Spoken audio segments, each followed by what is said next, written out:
Yeah, so we've been working on adding support for entry points, which are kind of, it'll be a broad topic. We're starting specifically with a pretty focused use case, and it'll expand over time.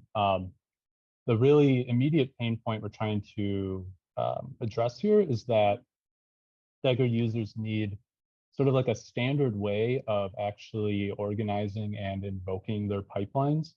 Because you can write all your pipelines in code, and that's great. But then since it is just code, you need to then set up some way to actually run it. So that'll depend on the language. I mean, in Go, you'll write like a main function typically. And then if you want arguments, you have to go set that up yourself. There's like a million different frameworks for doing that.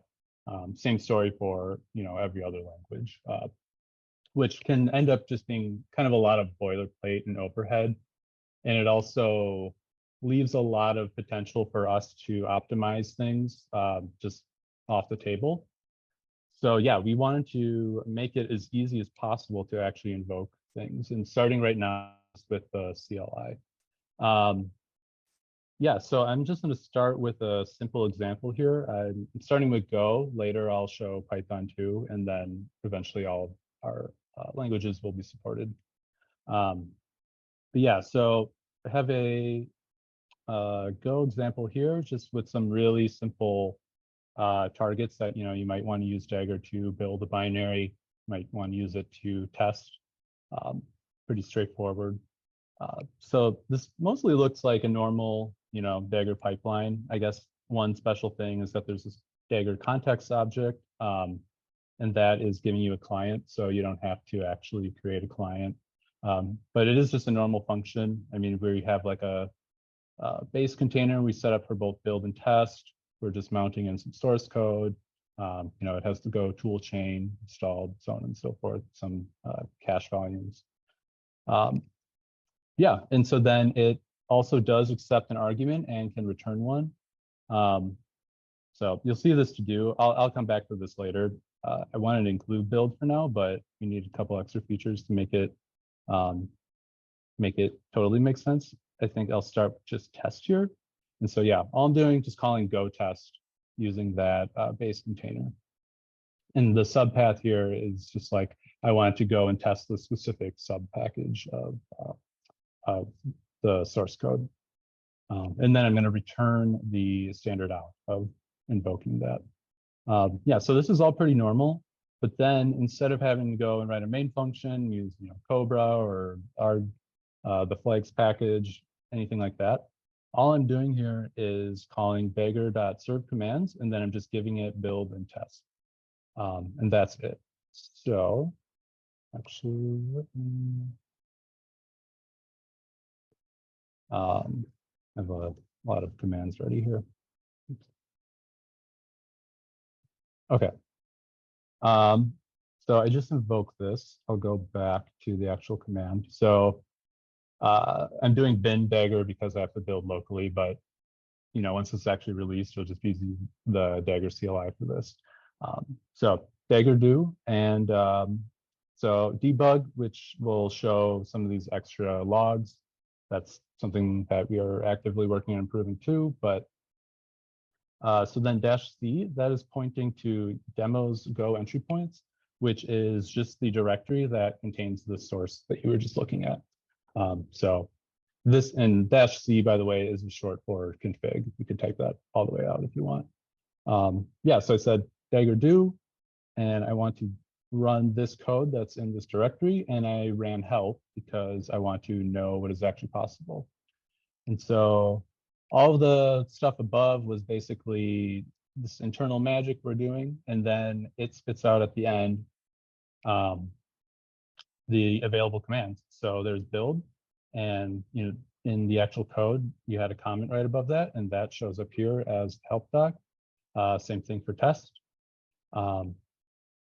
And so then you can also say, I want to go figure out what test has available. So a lot of noise again, but at the end, so yeah, here's the command you're running, and then here are the flags. Right now, you should be able to also provide help docs for these arguments. That actually works in Python, but I didn't implement that in Go yet. But in theory, this will also have, like, what does this actual arg mean? Just probably be another part of the comment here. But yeah, so that is a command that is available, test. And so now that we have looked at the help, we can go and actually run it. So all I did here was just actually call test without help, and instead doing dash dash subpath, so corresponds to that. And then command engine is the name of the package that I actually want to test. And it was all cached, so it was extremely fast. But yeah, and this is the actual output of running that. Yeah, so I guess it's kind of a lot to explain a little bit more about what is actually happening here. None of this code is actually executing directly on your host. It's actually all running inside of a Dagger exec underneath the hood, which is kind of cool because, like, sometimes to invoke all of the, whatever entry point you're currently using, Python or whatever, you need, Python installed, and it has to be at the right version and all of that. But because it's all running in a container, you wouldn't need any of that pre-installed. The only requirement is the Dagger CLI, and then that's it. Yeah, so that's one important part. And then, yeah, I won't go into all the details here, but basically we can take this code and turn it into a GraphQL schema. That's kind of like the API that's underlying everything in Dagger. And then that makes it invocable. So that's really what's happening here. Yeah, so then I can move on to a slightly, oh, actually, yeah, I guess just to prove that you can very easily update this. So all I'm going to do here, I just have this pre-written, obviously, but we'll pretend I just wrote all that out. So now it's the same, mostly the same as before, except we also accept a couple extra args. Race, so that's like to enable the race detection with Go test. Name lets you focus on a particular test optionally. And both of those are optional, so if you don't set them, there's fallbacks. Yeah, and so then if you go and run that, so now those have showed up. All I did was just change this code. I didn't have to, change the code, go recompile something, et cetera, et cetera. It just all updated automatically. So yep, there's new flags available, and then I can also go and run with those new flags. There's also cache, but yep. Yeah, so slightly more structured example, that just had build and test, but pretty often you might want, more like hierarchies of commands, and you might want some common logic between those. So right now I'm showing it's a work in progress effort to convert our Dagger CI over to using these commands. And we have a lot more that kind of branches out all over the place. So go here and figure out what is available. So all I did was change -c to point to a different directory now. It's called CI. Yeah, and so now here's the help. And you can see that there's a lot more here. And it's also kind of a hierarchy. We're using colons right now to separate different subcommands. Not totally decided. If you have a different opinion, let us know. But yeah, so you can see there's engine, there's SDK, and then underneath SDK, there's Go, Node.js, Python. Those are all of our currently officially supported SDKs. And then, yeah, like if you wanted to go and look at one of the subcommands. So now I'm just running CI :SDK to look at that one. And yeah, so now you can see it's only showing like those subcommands. And you can also see that there are some flags that are accepted. And then finally, if I go to just the actual command that we might want to run. So lint no available subcommands in this case, but it does accept those flags. And so to go actually to the code and kind of explain that. So here's the main func. We're not providing, every single target that we want to support. There's just one top level one called CI here. Apologies for the siren at Book Lab. I live right by hospital. But yeah, so we're just providing CI and it's accepting repo and branch because right now what this is going to do, you can see here, we're just using the Dagger SDK as you normally would. We're turning that the repo and branch into a Git directory. So what we do is we just provide that to this struct, which is what we return, and we just set that in there. And so this is basically, it's setting the CI is kind of the top level entry point, and we're doing a little bit of setup and passing this down to all of the subcommands. But that's also why branch and repo, those show up as flags available for basically every subcommand under CI. Yeah, and so I guess tracing through a little bit, so you go CI and then SDK. In this case, SDK doesn't actually have to do any extra work. We're kind of just more using it for organizational purposes. So it's really just passing through.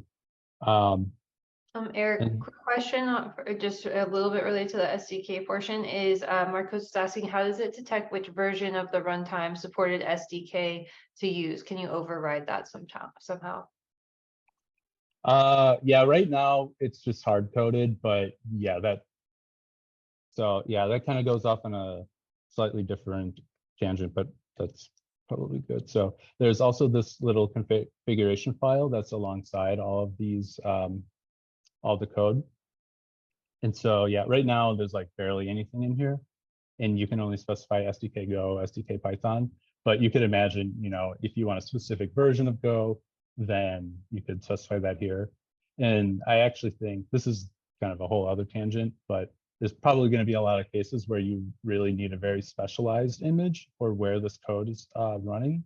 And I think there's actually a pretty nice way we could support that too by letting you specify it up here essentially as a Dagger pipeline itself. That I can go into that later. But yeah, that's kind of the idea there. Yeah, so with this, this SDK and then Go, which is just another struct. It just continues to pass that source term down. And then, yeah, we finally get to lint, which is here. Yes, and so then where did we go? Okay, yeah, here. So you can see that that source dir that we created all the way up here from the repo and branch, now we can use that because it just keeps getting passed down to us. And like, this is a pretty simple example, but you could also imagine like maybe this needs to do a lot of like pretty expensive work. And what's really nice is that every single command is executed and cached individually. So like if you have to do a whole bunch of like expensive work for CI, and then like, let's say you change a flag to lint or something like that, you're going to invalidate the cache for lint execution, but all the stuff you did for CI will still be cached, which is potentially pretty nice. But yeah, and so then lint, yeah, we're just calling up to this here. Yeah, and I guess I can actually execute it too. And so all the examples so far, also we've basically just only been using the Dagger SDK, but this, I mean, there's no limitations here. Like I can import any Go library I want. I can, actually Go exists in this container. So if I didn't want to use an exec to call out to Go for Go tests, I could actually call Go as a sub process directly in there. You can, yeah, really do anything you want. Like anything you can do in your language normally, you can just do it here. And the neat thing is, like I said before, all of these are cached. So basically now you can take your arbitrary code and wrap that up in all of the caching that you get with Dagger without having to have this intermediary step of, this kind of quote unquote shelling out to a with exec. Yeah, so that is Go. Yeah, I also want to show Python. So Python is, I focused like on the first PR, really just on Go, and I wanted to make sure Python worked.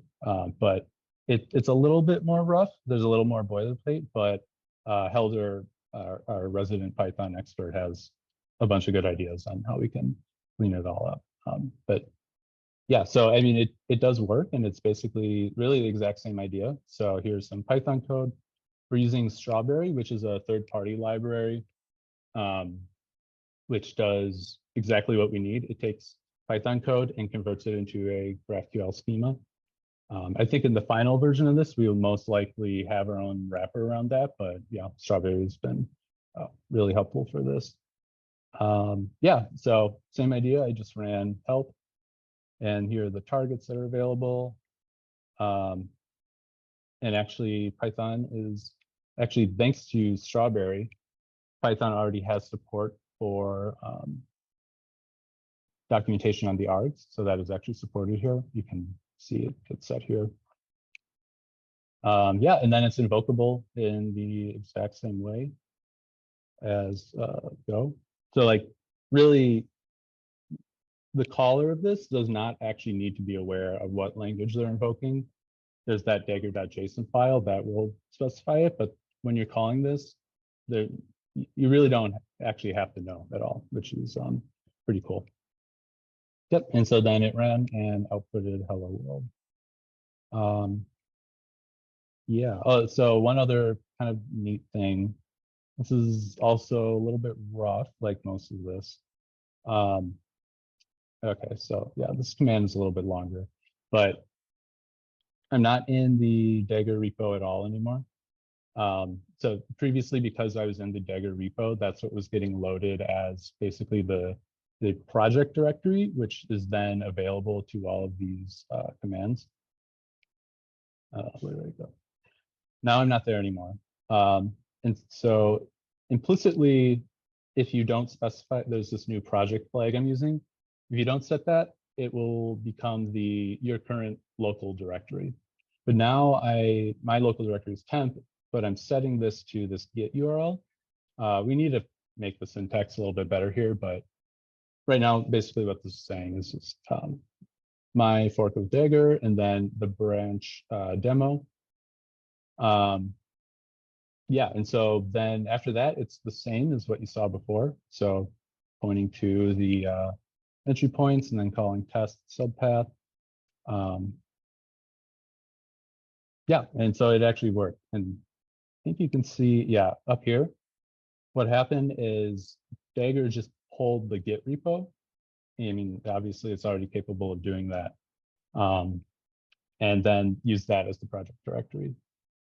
So like, it's a little rough right now, but you could imagine that it's kind of neat that you don't need any local source code even to start invoking these. You could, if you wanted someone to, be able to run anything from your pipeline, then all you can give them essentially just a one-liner that would be this, and you can just point to the remote Git repo, and then they can run it. One thing also worth mentioning. So right now I'm actively working on it, and I was hoping I could maybe get it before the demo, but I didn't quite. So you're also going to be able to pass to these a host directory. So actually have examples set up right here. So you could do, output path is a host directory. The names and syntax here are all preliminary, but then what you could do here, so we're building a binary, but obviously you actually, want that binary to be returned to the caller. So what it would be is the caller could pass that. So it'll be like build output path and then, home bin or whatever. That will get turned into this object here. And then that object has this API export file. And so then the command can go and write that. Still need to figure out exactly the model here, but one nice part of this approach to it is that it becomes very explicit. So like by default, these commands will have no access to your host file system or anything like that at all. But if you explicitly grant it by, including in the command line flag here, then it will have access to that. And you could imagine maybe we'd also support, like read only or something like that. Include, exclude, all those sorts of good things too. But yeah, so that's another thing that's coming very soon. Yeah, I guess there's a little bit of time. So one last thing that's kind of interesting, probably, sorry, one second. Probably more for power users, is that all the stuff we're doing here is actually just like an API. There's not really a whole lot of magic other than the part that takes the code and turns it into the GraphQL schema. So this is like the implementation of the Dagger do CLI. And so you can see that this is the part where it's actually loading your project. And it's actually just using a Dagger client. And so there is a project API and you call load, and load just accepts any Dagger directory. So in this case, we're loading the local path. That's like the default one. And so we're just using C host directory. If you have a Git URL, then we are just using the Git API here. Yeah, and so then after that, you have, this is the kind of raw GraphQL schema, but you can query, okay, what commands are available. And then for each of those, you can see what flags there are available, what the doc streams are. One thing that we're going to add in a follow-up is you should be able to actually invoke them from this API too. Right now, to invoke this, you have to go put together a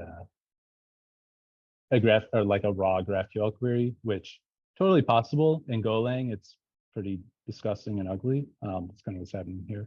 But yeah, once we add that to this API too, then that will also be there. So it's kind of neat that you can really, I mean, Dagger do is sort of like our, opinionated take on how to expose all of this. But if anyone else has different opinions or wants to integrate it in a different way, then the API is here and it should make it pretty easy to do that too.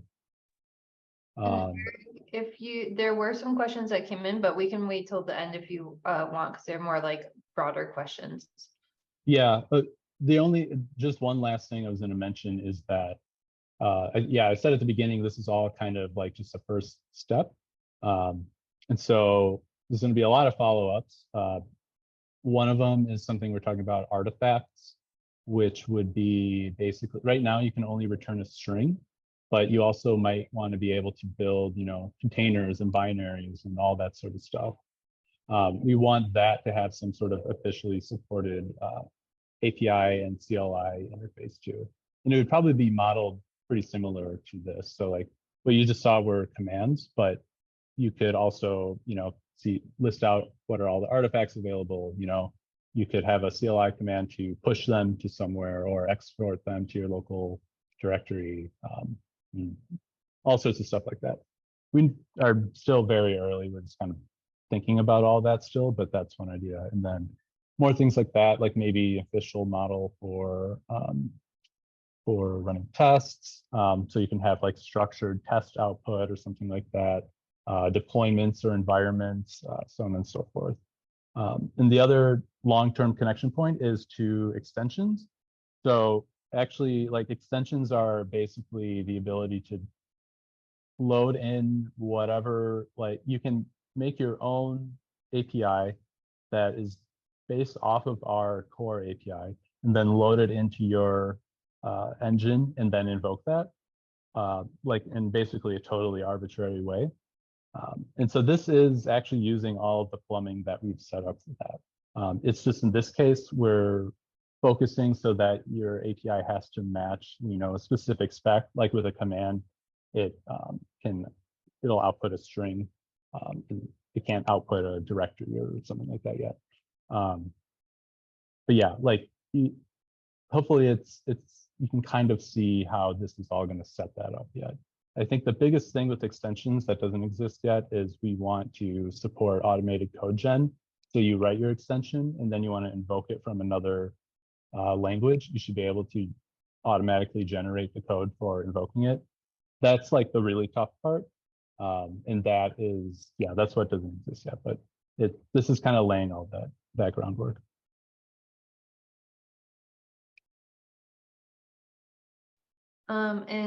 Like Garrett mentioned, so first off, thanks to Garrett who's on the call as a attendee right now, but he just pushed our latest release and it has this from what Eric's working on. So that was, I think, about 30 minutes ago, right before this community call. So thank you again for doing that. And the links are in the chat if you want to see it, and we'll have the updated release notes really soon. So it is it's a hidden subcommand, dagger do. So if you do dagger help, it won't show up. And I would just take it all with a lot of salt, because we're still actively working on it, and it's highly possible a lot of the details and syntax and such will change. But yeah, if you're feeling brave or curious, just feel free to try it out. And I think so. You did talk towards the extensions already. Bring up if you want in the chat, if you have any additional questions based on what Eric's comments were earlier, feel free to put it in. We can get it answered. And then perfect. And then I'm not sure, just to triple check for Casper's questions, what are your thoughts about integrating these commands into existing Dagger code? Did we cover that one?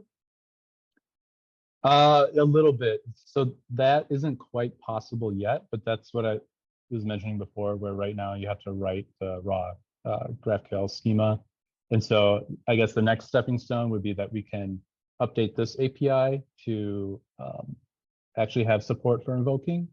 So that would be, it'll be sort of dynamic. It won't be like statically checked. You're going to have to basically say, here's the command and then .set flag, and then the flag and the value, which will all be type checked at runtime, but not at compile time, not in your IDE. And then, the final step there are extensions, which is once you add codegen into that, then you get compile time checks for doing the same thing.